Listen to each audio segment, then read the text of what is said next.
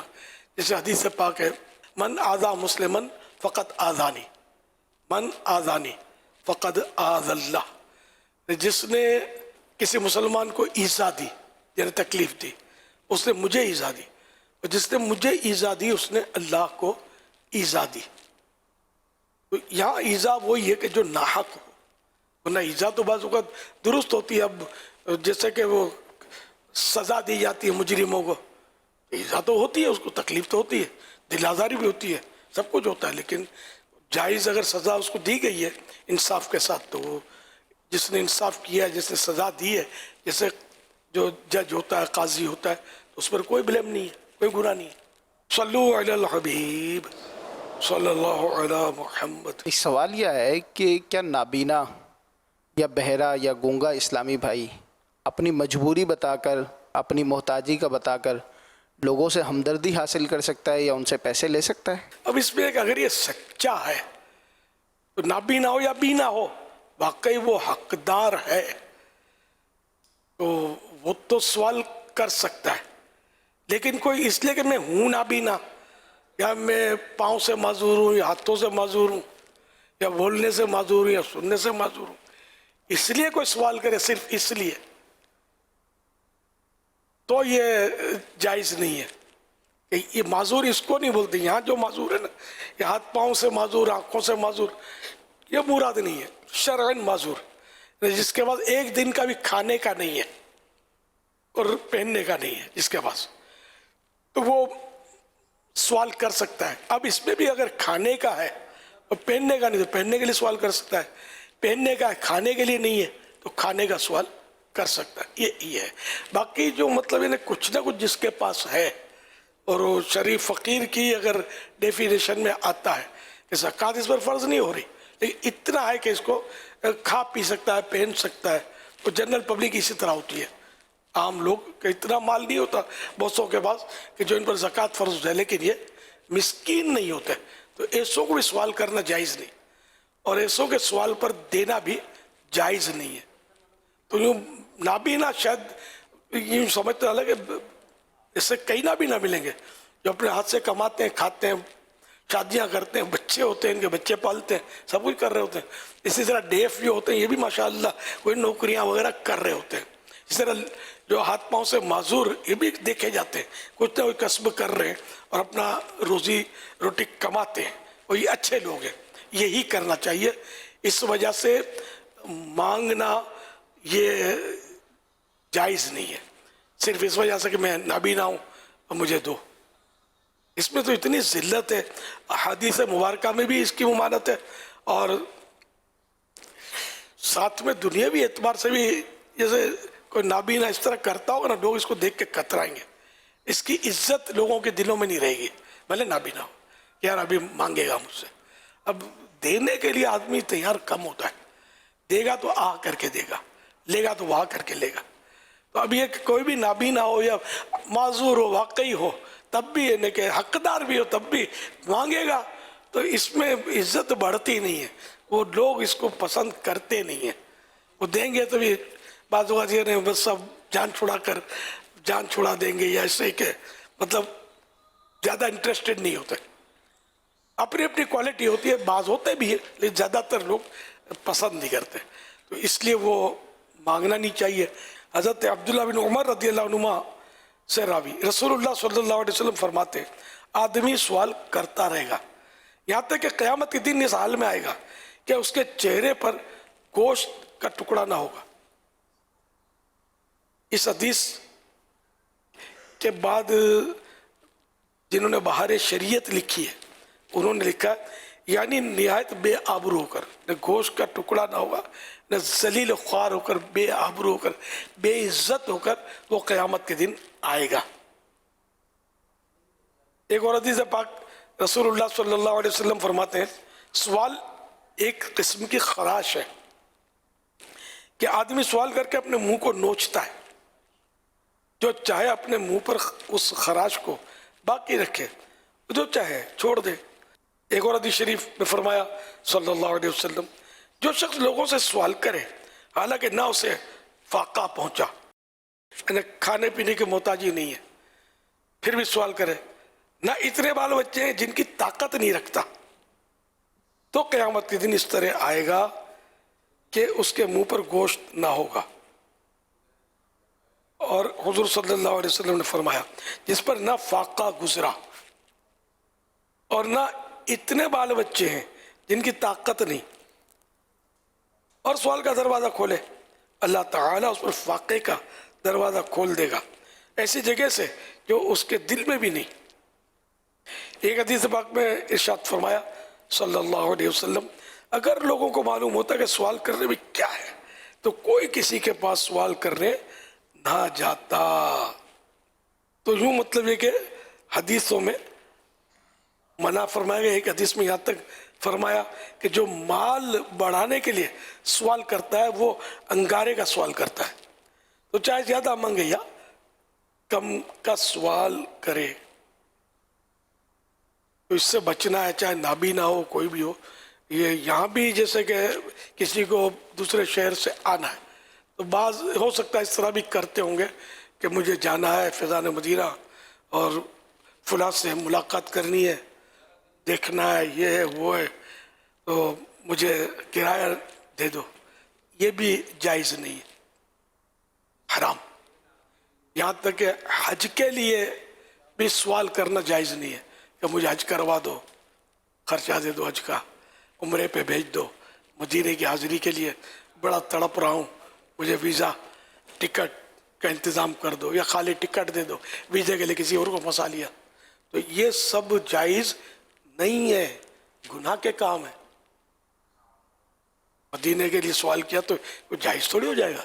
مدینے والے کی شریعت پر عمل کرنا مین تو یہ ہے نا، جب وہ بلائیں گے تو خود ہی انتظام ہو جائے گا. ہاں بغیر مانگے کسی نے دے دیا، آپ نے مانگا نہیں، نہ ایسی شکل و صورت بنائی ہے. اب وہ نابینا ہے، مانگتا نہیں ہے، بیٹھا ہوا مسجد کے دروازے پر. اب یہ دل کو منا لے میں مانگتا تھا، خالی مسجد کے دروازے پر بیٹھا ہوں. اور ایک اور فیل لوگوں کا کہ جو مسجد کے دروازے پر یوں بیٹھا ہو نا لوگ اس کو دیتے ہیں. تو یہ بھی سوال ہی کی ایک صورت ہے. یا کچھ نہیں تو چادر بچھائیں گے اور تلاوت شروع کر دیں گے. ارے یار تلاوت پہلی صف میں ہو رہی ہے وہاں کرنا، یا دروازے میں کیا ضرورت ہے تلاوت کرنے کی. تلاوت نہیں کر رہا، یہ سوال کر رہا ہے مجھے دو. بعد نعت پڑھتے ہیں وہ اس انداز میں پڑھ رہے ہوتے ہیں دروازوں پہ بیٹھ گئے کہ وہ لوگ دیں، سمجھے. تو یہ ساری سوال یہ کچھ نہیں بولتا، یوں کر کے بیٹھا ہوا ہے. یہ تو بالکل واضح ہے، کلیئر کٹ ہے کہ دو. تو اس لیے کوئی شیطان وسوسہ ڈالے کہ میں مانگتا تھوڑی ہوں، یہ سب مانگنا ہے. صلو علی الحبیب صلی اللہ علی محمد. میرا آپ سے یہ سوال ہے غوث پاک کے والدہ کا کیا نام ہے؟ جزاک اللہ خیر. ماشاءاللہ. غوث پاک کی امی جان کا نام تھا فاطمہ اور کنیت ام الخیر فاطمہ رحمت اللہ علیہا. صلو علی الحبیب صلی اللہ علی محمد. میرے پیارے پیارے امیر سنت، آپ کی بارگاہ میں میرا سوال ہے، غوث الثقلین کا مطلب کیا ہے؟ انسان اور جنات کے فریاد رس، یعنی ان کی فریاد سننے والے، انسان اور جنات کی۔ صلو علی الحبیب صلی اللہ علیہ وسلم۔ میری امیر اہل سنت کی بارگاہ میں یہ سوال ہے کہ جب امام صاحب کے پیچھے مقتدی نماز پڑھنے آتا ہے اور اس کی ایک رکعت رہ جاتی ہے اور اسی جماعت کے دوران اس کا بھی واجب چھوٹ جاتا ہے، اور جب یہ اپنی نماز پڑھنے کے لیے کھڑا ہوگا کہ نماز کمپلیٹ کرتے وقت یہ سجدہ صاحب کرے گا؟ ارشاد فرما دیجئے، اور میری والدین کے لیے خصوصاً دعا فرما دیجئے گا، جزاک اللہ خیرہ۔ امام کے ساتھ اگر کوئی بھولے سے واجب مقتدی کا پیچھے نماز پڑھنے والا کا چھوٹ گیا تو اس پر سجدہ سہو واجب نہیں ہوتا۔ البتہ اب اپنی بقیہ نماز جو رکعتیں باقی رہ گئی تھی، اب امام کے سلام پھرنے کے بعد ابھی اپنی پڑھ رہا ہے، اس میں اگر بھول کر کوئی واجب چھوٹا تو اب سجدہ سہو اس کو کرنا ہوگا، واجب ہو جائے گا۔ صلو علی النبی صلی اللہ علیہ محمد۔ امیر اہل سنت کی بارگاہ میں عرض یہ ہے کہ ایک روایت یہ بھی بیان کی جاتی ہے کہ جس جگہ استاد کی مار پڑے تو اس جگہ کو جہنم کی آگ نہیں چوئے گی، تو کیا ایسی کوئی روایت ہے یا نہیں؟ رہنمائی فرمائیں، جزاک اللہ خیرہ۔ ہم نے تو استادوں سے ڈنڈے بھی چھین لیے، جامعۃ المدینہ، مدرسۃ المدینہ، ورنہ یہ جہنم سے بچانا شروع کر دیں گے قوم کو مار کے تو پھر عام لوگ جو ہے نا ہمارے پاس آنے نہیں دیں گے بچوں کو۔ لوگوں نے جس طرح چاہتے ہیں وہ بنا لیتے ہیں، اور کسی استاد نے ہو سکتا ہے کسی کی دھلائی کر دی ہو اور ہنگامہ کھڑا ہو گیا ہو تو میرے تو جہنم سے بچایا اس کو، دوبارہ لے کے ایسا کچھ نہیں ہے۔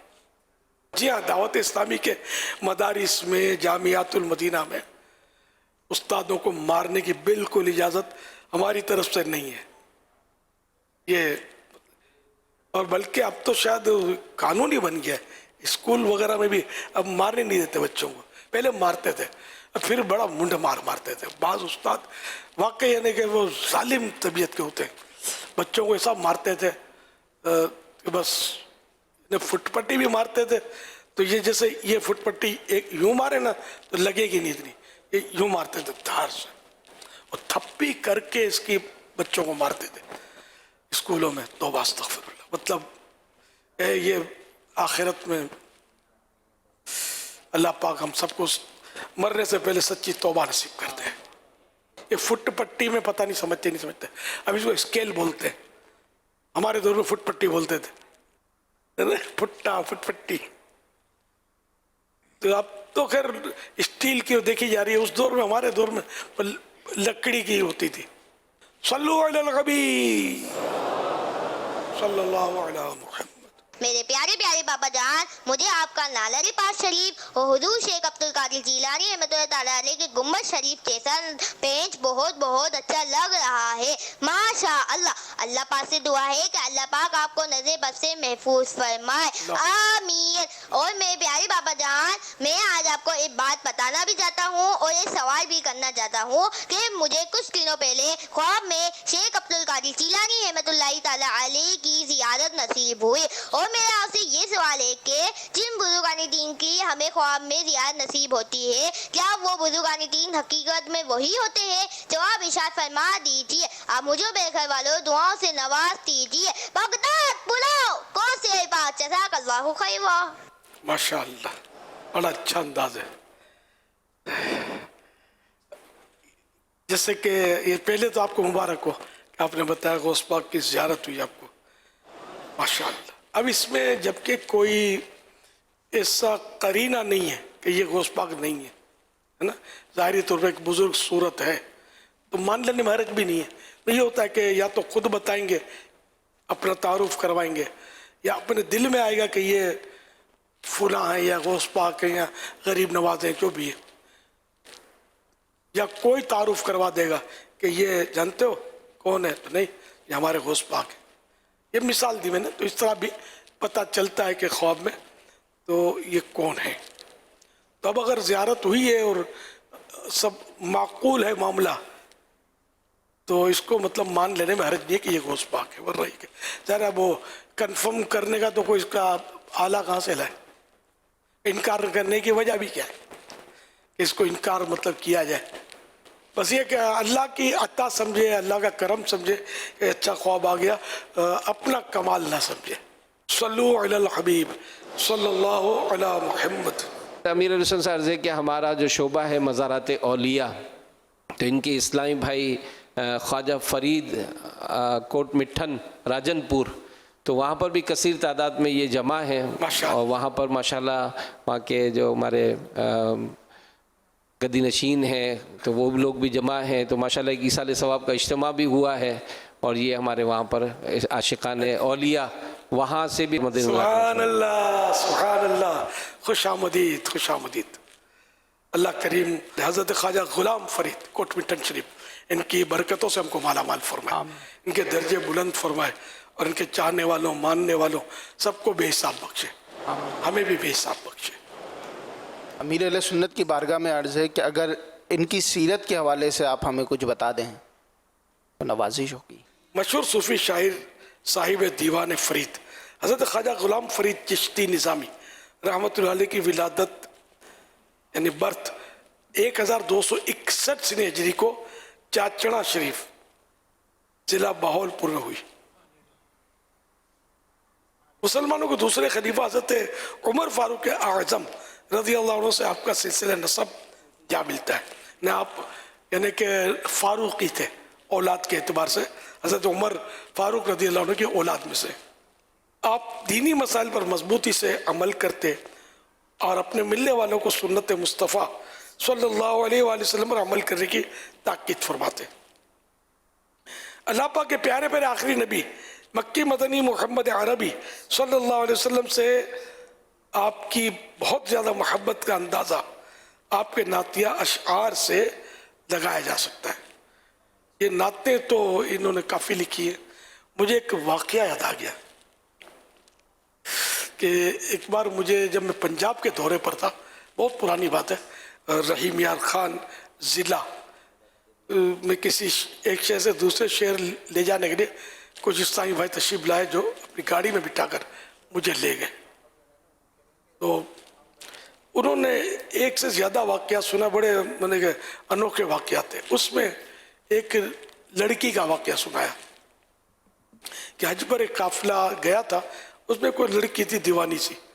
جب قافلہ مدینے کی طرف چلا تو وہ خواجہ فرید کوٹ مٹن شریف والے رحمت اللہ علیہ ان کی کافیاں پڑھنے لگی، عشقیہ کافیاں۔ تو کوئی ایک شخص بیٹھا تھا جو ان چیزوں کو سمجھتا نہیں تھا، اس نے اس کو ڈانٹا، گانے بند کر، معاذ اللہ۔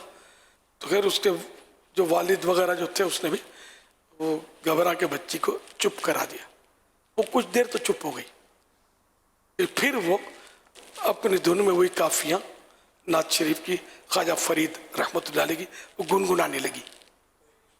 تو یوں مطلب سفر ہوتا رہا۔